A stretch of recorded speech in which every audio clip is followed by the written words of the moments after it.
Le conversazioni arrivate all'11° anno, ormai gli appuntamenti sono quasi una ventina e si tengono a Capri, dove è nato 11 anni fa, ma anche a Bogotà da 2 anni, in Italia, a Roma da 3 anni e poi a New York, dove facciamo ben 5 eventi durante l'anno, in località istituzionali straordinarie come il Guggenheim, come la Morgan Library, come la New York Historical Society. Quest'anno il tema è la diversità, che ogni scrittore, ogni autore, ogni ospite ha interpretato come egli o ella ha ritenuto, cioè diversità sessuale, religiosa, culturale o razziale.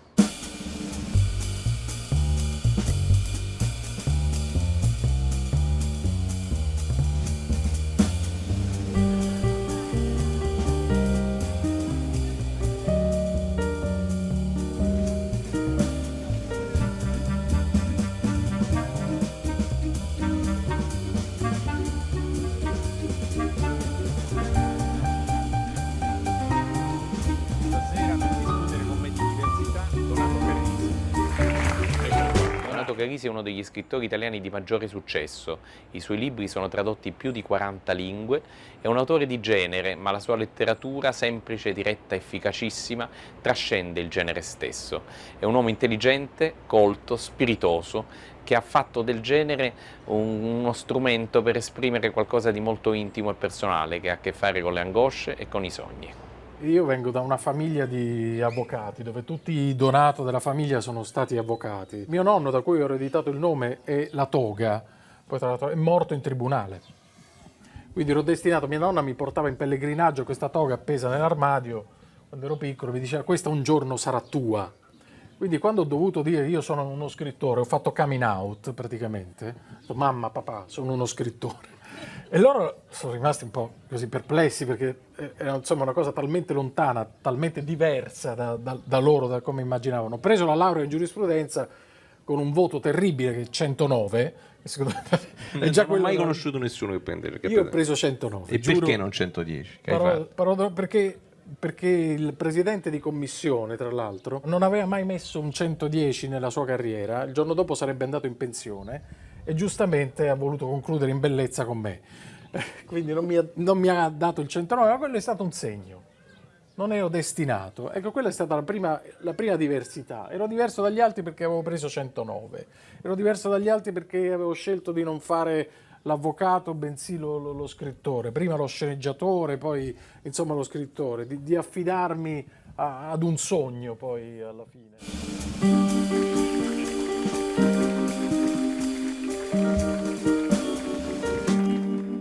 Hanan el-Shaikh è una delle voci più prestigiose, rispettate e amate della letteratura contemporanea medio orientale, libanese di nascita ma londinese di adozione, ha espresso con grande finezza la sua sensibilità tipicamente femminile senza soffrire alcuna forma di censura, ma anzi superando ogni tipo di pressione con la passione, appunto con la sensibilità e con l'intelligenza. People made me feel diverse when I was very young, because I was brought up in a very religious and pious house. My father was very pious and religious.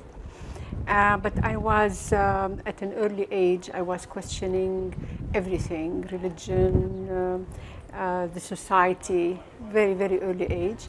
And then I was very courageous, so people thought that I was very diverse, I was different. And I really had to fight for what I believed in, that I should be very free. I shouldn't follow what my family, the line of my family, in traditions. As a girl, I had to follow a certain rules at home, but I didn't at all. So I was living like a double life. One outside my household and one at home.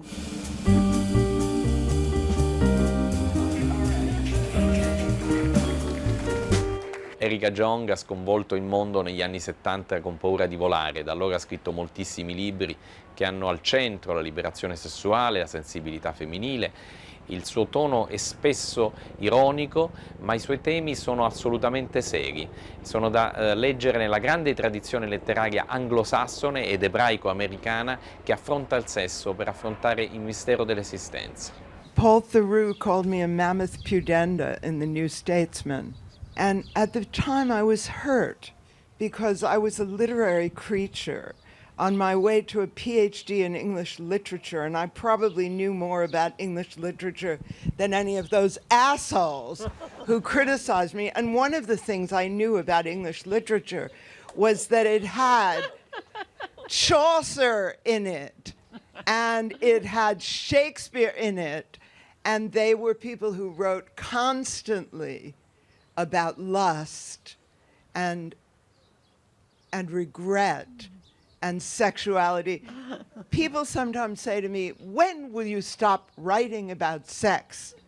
And I say, when people stop being interested in sex, I shall happily stop writing about it. And now I find the whole thing humorous.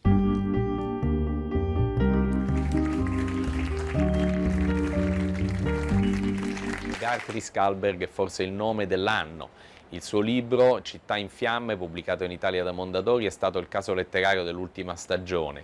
È una saga che racconta la New York degli anni 70, in particolare del 1977. Un giovane scrittore, non ancora quarantenne, pieno di cultura, pieno di entusiasmo, pieno di attenzione all'altro, pieno di attenzione a cosa significa essere diversi, soprattutto all'interno di un melting pot che accoglie ogni diversità come New York. I find myself asking the question, is there a moment in my life when I haven't felt different somehow? Maybe because of where I grew up, which is a sort of fairly rural and fairly conservative part of North Carolina. I always felt in some way like a freak, and my earliest experiences of art were experiences of a sense of recognition in the sense that I'm listening to or reading people who seem like freaks like me. So that's an important part of what art is and does.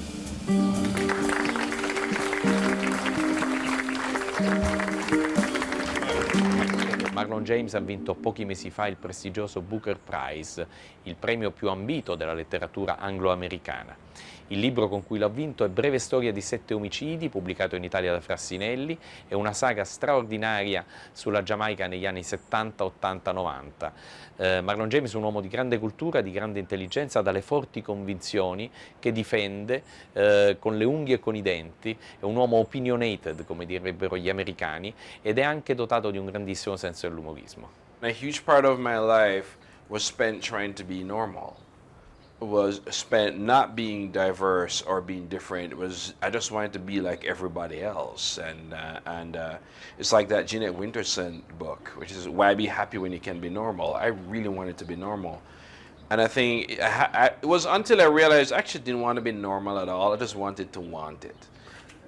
Like I tell people, I didn't want to be like everybody else. I just wanted to want to be like everybody else. I really wasn't interested in being like anybody else. And funny enough, I learned something from church, of all places, where this person says, you're not normal because you're not here to do a normal thing. I was like, oh, so that's it.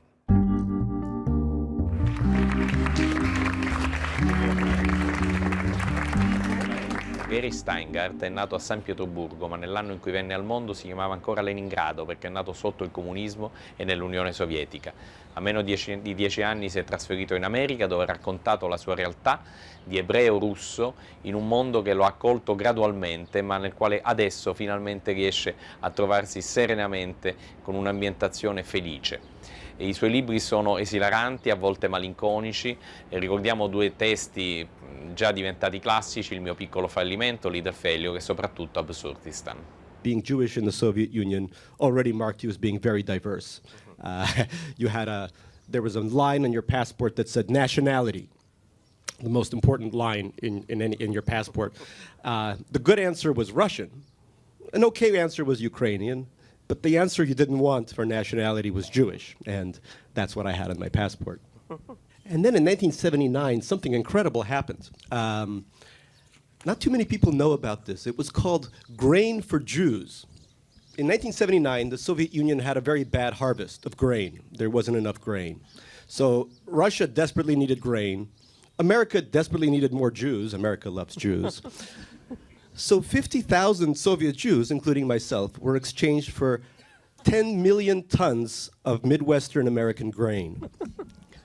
So I don't know, I was traded for a croissant or a cornetto. And I don't know who got the better side of that deal, honestly.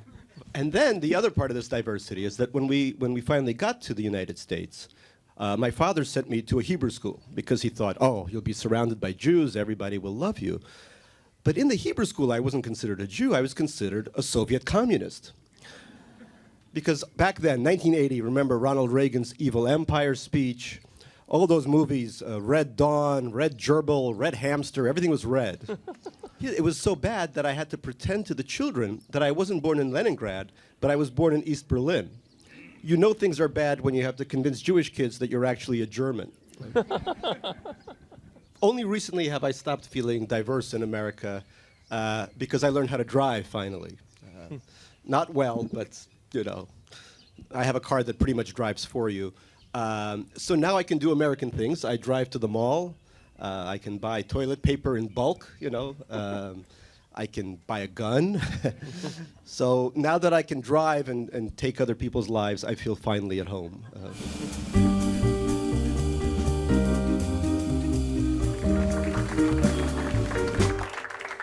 Ha soli 32 anni, ma è già una star della letteratura internazionale. Valeria Luiselli è nata in Messico, a Città del Messico, ma ha vissuto in ogni parte del mondo. Il suo libro più famoso e più bello è Storia dei miei denti. È già un punto di riferimento per la letteratura giovane e meno giovane. Siamo felicissimi di averla alle conversazioni. When I arrived in the USA, about 4 months after I arrived, I was contacted by a really bad magazine to write a column for them. But they told me that it had to be written from the point of view of a woman of color. And I had never heard the term. I had just arrived in the US and never come across the term woman of color. So I told a friend of mine, one of my closest friends, he's African American, he's been my neighbor and is my friend since I arrived in New York. Laughing, I told him, listen, this happened to me, it's so funny. I've been mistaken by a woman of color. And he laughed at me and he said, but you are a woman of color. You're Mexican. Of course you're a woman of color.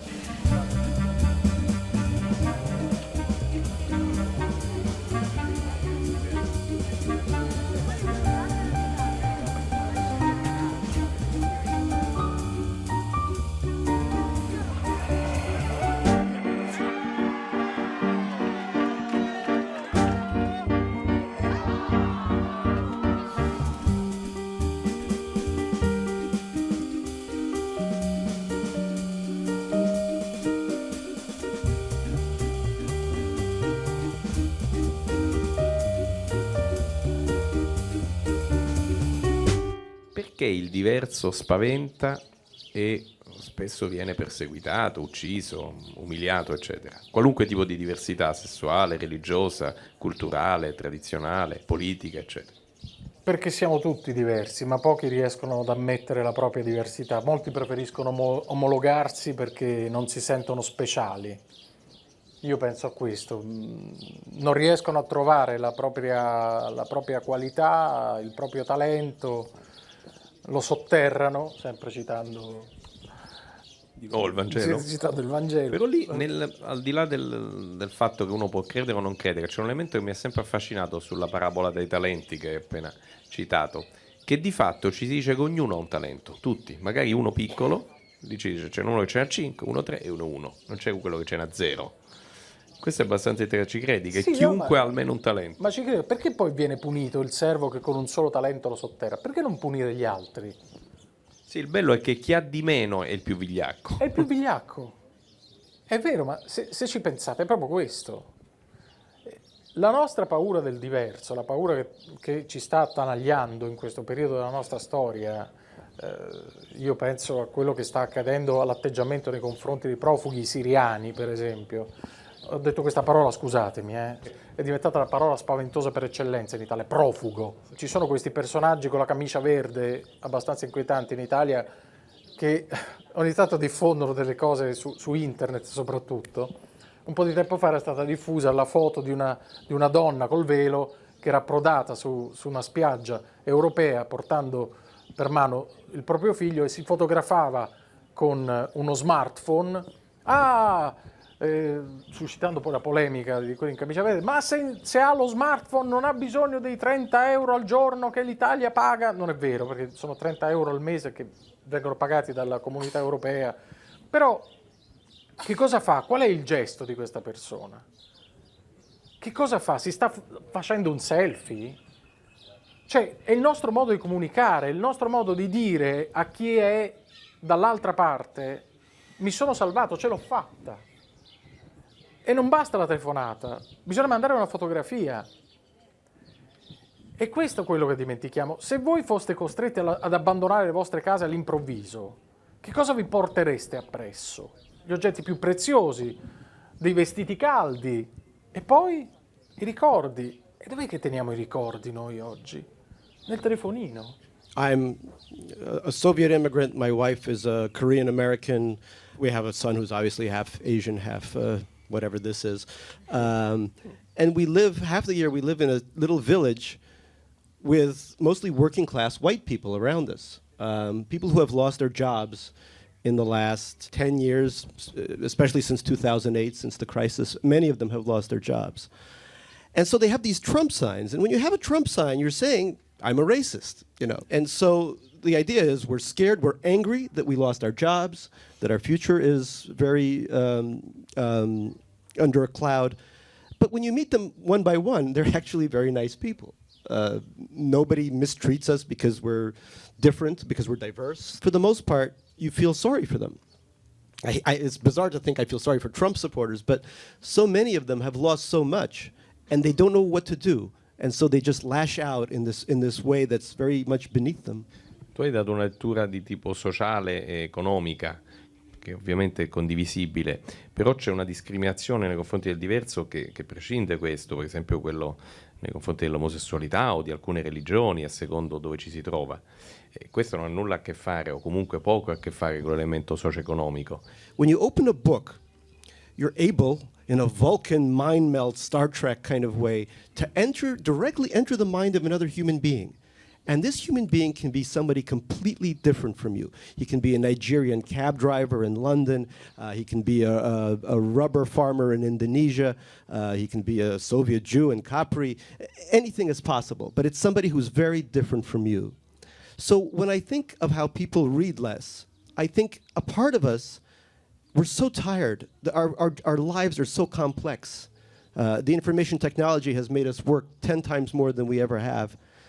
That this act of reading, of developing empathy for another human being, has become so difficult for us. And that is the cornerstone of everything. It's not just literature, it's the cornerstone of democracy as well. The idea that we live in a society where, yes, you're different from me, you're gay, or you're black, or you're disabled in some way.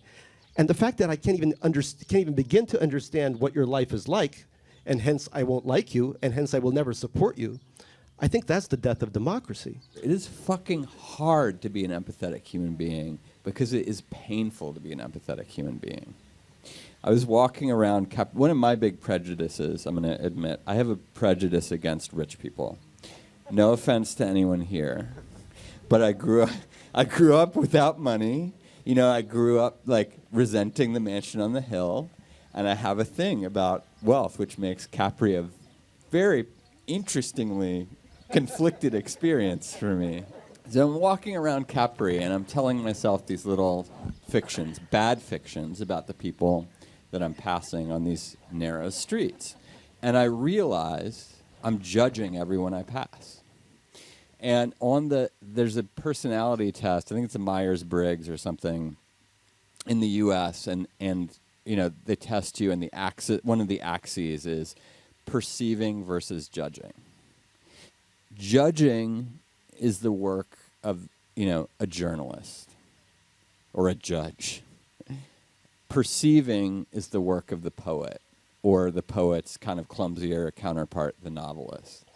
And you know, as I get older, I find myself judging more, and I have to like flip this little switch in my head and be like, no, you are a perceiving person. Perceive, motherfucker. Turn it on.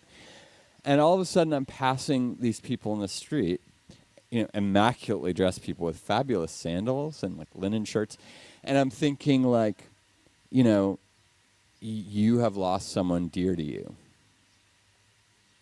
This is a universal human experience. You have loved someone and had your heart broken. You have felt like a monster to yourself. You have feared that you're not good enough. You're not. And as I'm doing this, it occurs to me that it's hurting, like it's painful. It's painful to be surrounded by suffering. And now project that, take that and move it over to a dead child on a beach. To perceive that is to suffer. To then go out and eat at a restaurant ever again in your life is like, feels like horribly insensitive. That's how much it hurts. But somehow, in order to, really be with other people, we have to keep opening up. La diversità è un principio di libertà. La diversità va di pari passo con l'identità e col rispetto dell'identità e anche alla valorizzazione dell'identità. E su questo credo siamo d'accordo. Per tutelare i diritti di ognuno, alcune idee, alcune ideologie hanno cercato di uguagliare tutto. Cosa non si può imporre dall'alto? Qual è il momento in cui si perde la libertà?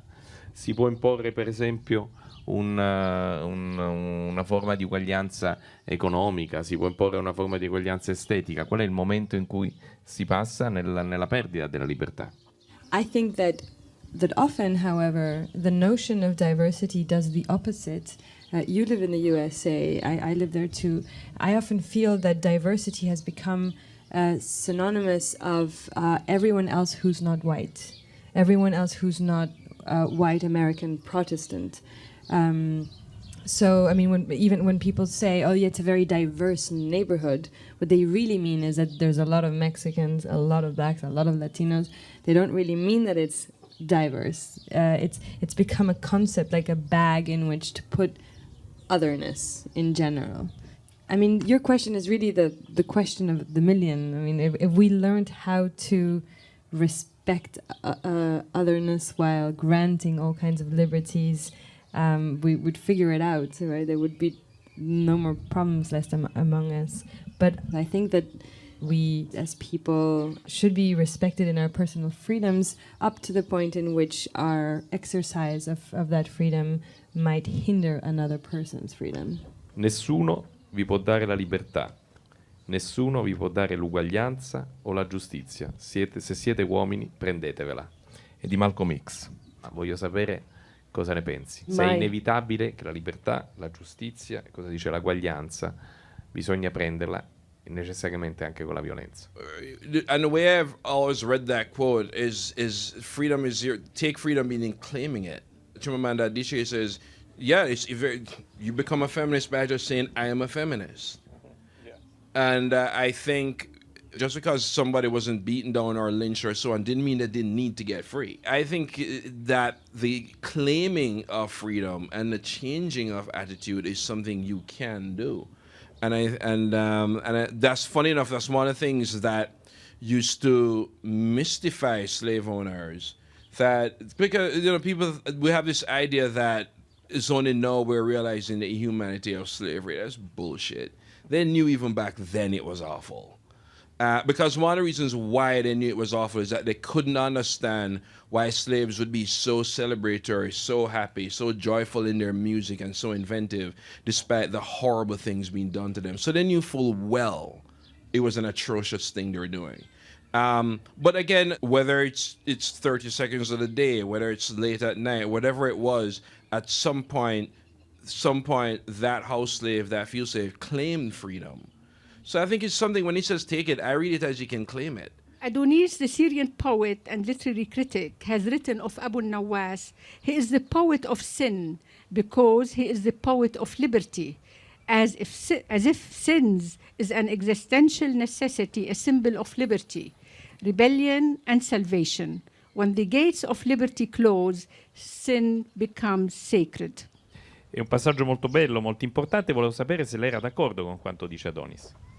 Yes, I do agree, actually, because in our Arab societies, drinking or homosexuality or to be, it's even the freedom of choice, it's very difficult. So in a way, they think that this is a sin, that you want to be what you want. Sometimes you want to be free, you want to have your own choices, you want to live the way you want. So in a way, especially Islamists would think that this is a sin. And Adonis is saying here that it's all right that they think that it is a sin, what we want. Why not? We should maybe celebrate sin, we should fight it, but at the same time, we have to be provocative and live according to what we want. And even if they think it is a sin, I mean, it has a double edge. This is what he meant to say. Why are people afraid of freedom? I think they are afraid of freedom because in the olden days, they think when you are free, women are free, then they will sleep with anyone. Or I think it goes back to sexuality. Yes. I think this is the core of the thing. Sexuality. If you are a free person, then you won't listen to the people, your parents. You don't listen to the head of your work or to your general manager or whatever. And in a way, So it's you about want fear the society, of women. fear of women, fear of the mind when it wanders. I've always thought that it was a fear of women's sexuality. But also, you know, I think of the people who I have admired most in my life. For example, Leonardo da Vinci. These were people who were totally free in their minds and in their bodies. Probably most of the biographers of Leonardo are convinced that he was homosexual. I read every biography of him but you think of the freedom of his mind. And Hanan said they were afraid of the freedom of the body and the freedom of the mind.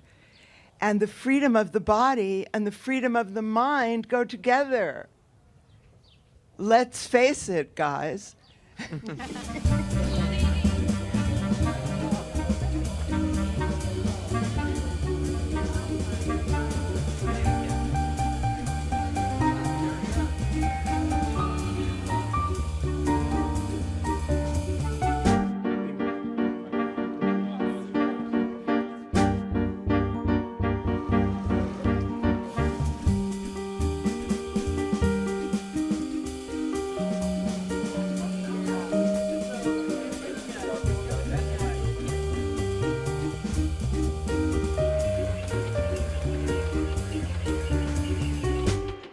Faccio la domanda che ho chiesto a tutti. Mi indichi un libro che parla di diversità che secondo te è particolarmente significativo o ti ha colpito? All the Shakespeare plays are incredibly diverse, regardless of who played the roles.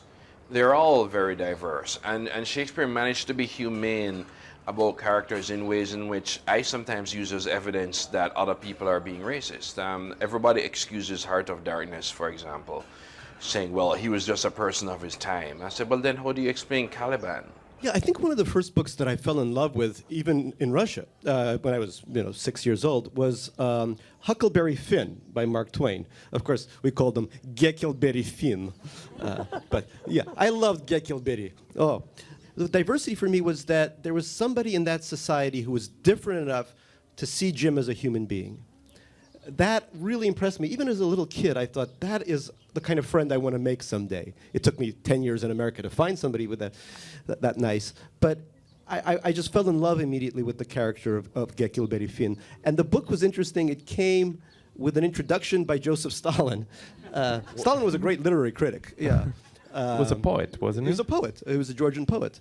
And it talked about all the, Gekelberi Fin is an example of the racism you will encounter in America, etc. This was, of course, 70 years after slavery was abolished, but still. Vedere questo libro, Mark Twain con prefazione di Joseph Stalin, è veramente unica. Senti, se invece ti chiedessi un film dove c'è questa idea di diversità. One of the first films I saw in America was E.T., the extraterrestrial. And at this point, being as I was everyone called me a communist, everyone hated me in Hebrew school, I had many dreams where I was E.T. And I kind of looked like him, I was very short. I said, ouch, all the time. So to me, E.T. represented this beautiful vision of diversity. I think of film, like more contemporary films, like Y tu mamá también, or Amores Perros, which I'm sure a lot of you have seen, in which there's a very wide scope of the many Mexicos that exist, that are being represented. Mexico is a country with an enormous inequality, in which it would seem as if there are several periods of history going on at the same time. And I think that's a film, as many other contemporary films, that shows that very complex tapestry. Siccome stiamo parlando di cinema, ti cito Fellini, uno dei più grandi di tutti i tempi, che sostiene che un linguaggio diverso è anche una diversa visione della vita. If you remember Fellini's Satyricon, do you remember the people are coming to see Hermaphrodito, and they're laughing at the hermaphrodite. They're laughing, and there's this thin, beautiful creature who is male and female, and you feel that the mob would kill him if the director did not intervene and show you how beautiful he is, or she, and that gender doesn't really matter. But people are afraid of gender and of the, what would you say, the conundrum of gender, I would say. And Fellini does it so beautifully in that movie. Your heart goes out to the hermaphrodito. You love this creature. Esiste un personaggio di un libro, di un film, di un'opera d'arte che esprime un personaggio che è diverso, differente, che ti colpisce o ti ha colpito? Un dipinto del Caravaggio, il Martirio di San Matteo.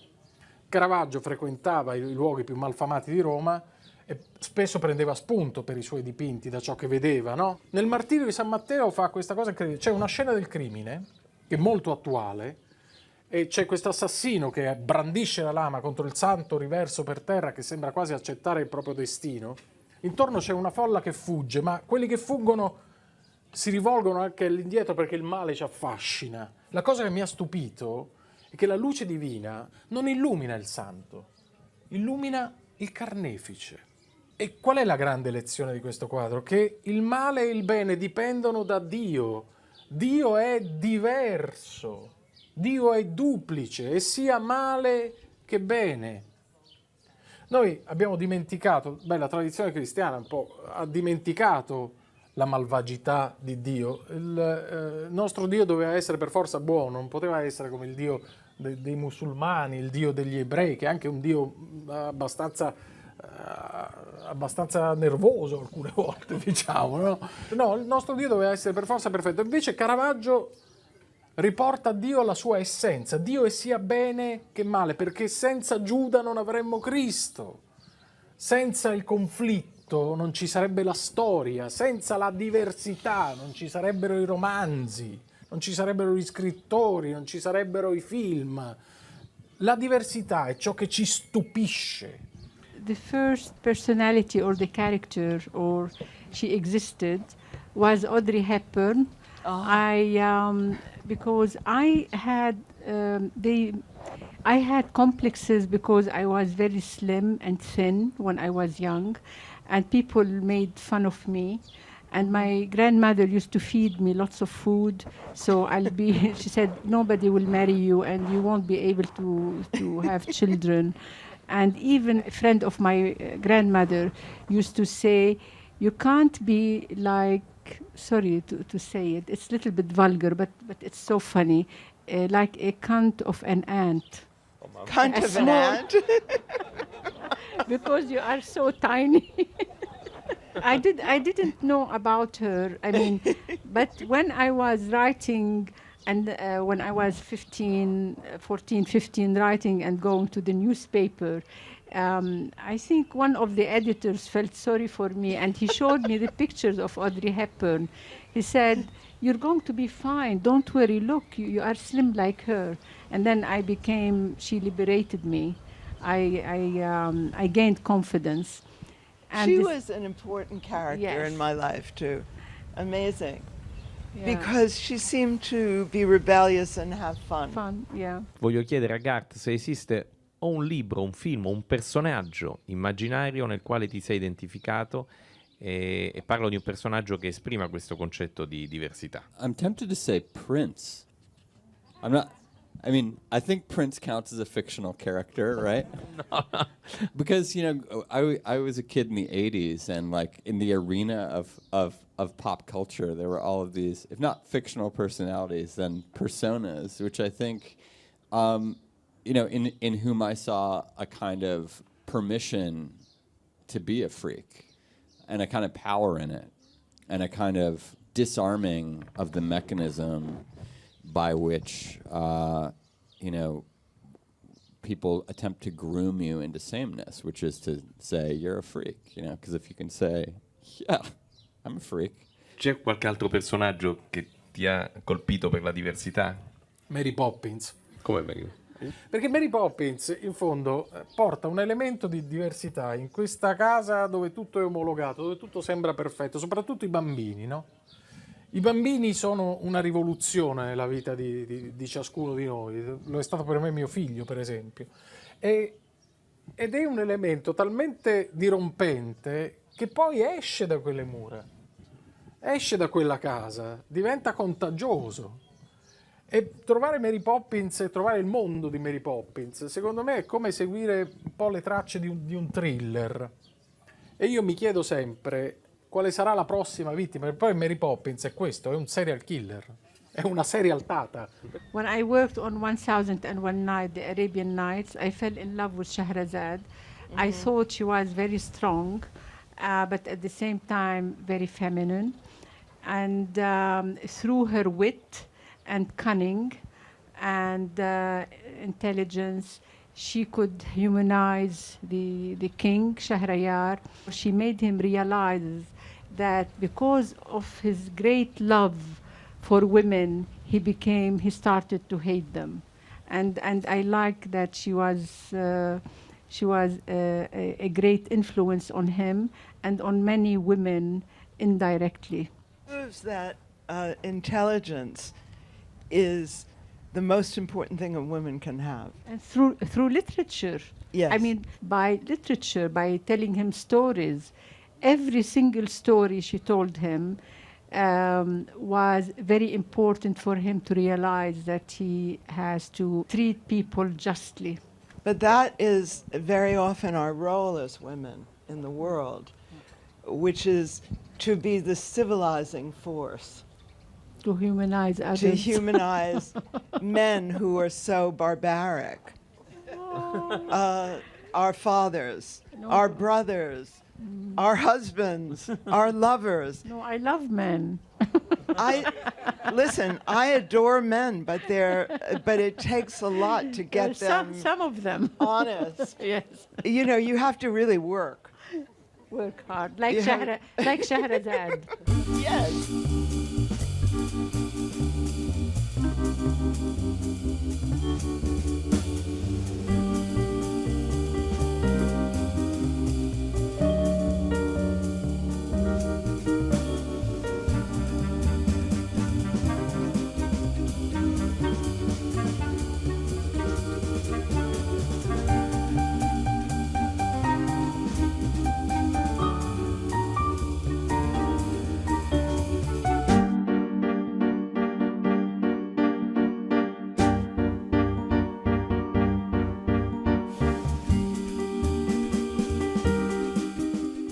tema del prossimo anno, che sarà la 12ª edizione delle conversazioni, sarà bugie.